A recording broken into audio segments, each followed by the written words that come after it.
All right, so here we are at the Bloody Angle, so-called, in the town of Lincoln, just over the town line from Concord. And we're going to talk about some of the fighting that occurred here at about 1 o'clock in the afternoon on April 19th, 1775. And I'll start with the account from Major Loammi Baldwin from the town of Woburn. So they came into the area at Brooks Hill, which is just ahead of us, where that car is now. And the old road, the Bay Road, actually came down the east side of Brooks Hill.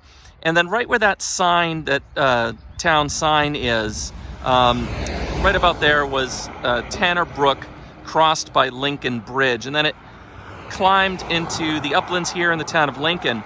Now, whereas the modern road continues straight heading east, the old Bay Road actually turned to the northeast right here, and into this currently disused section of road and into the park. So according to Major Loammi Baldwin, they came into Brooks Hill and pitched and refreshed themselves, and then he saw some of his men running off the east side of the hill with those of other companies. And he said, "We could see behind us the regulars following.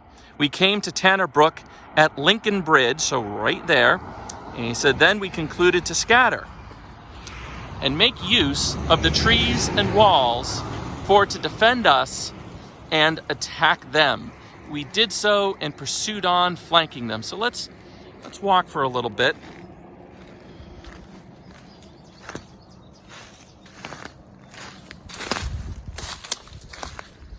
Give you a different perspective.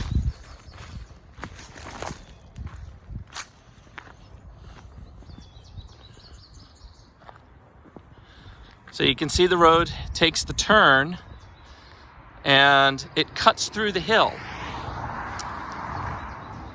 So that high ground would have extended across what is now Route 2A. And it was actually, there was an apple orchard in this location. So right around in this area is where Baldwin and his men would have scattered and taken cover, which is actually a pretty good place to be,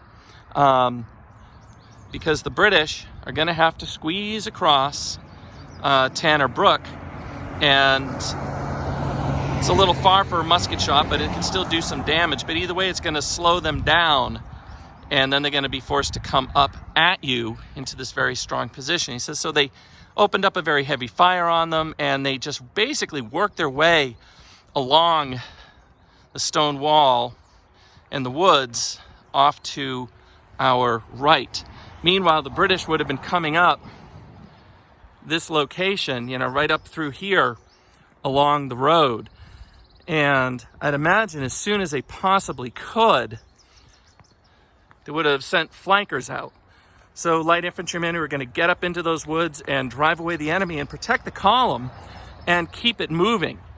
The myth, of course, is that the British Army just marched in the road and got shot at and didn't know what to do.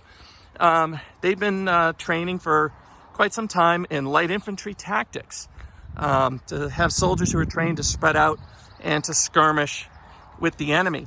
And so that's exactly how they were going to defend themselves here at the Bloody Angle.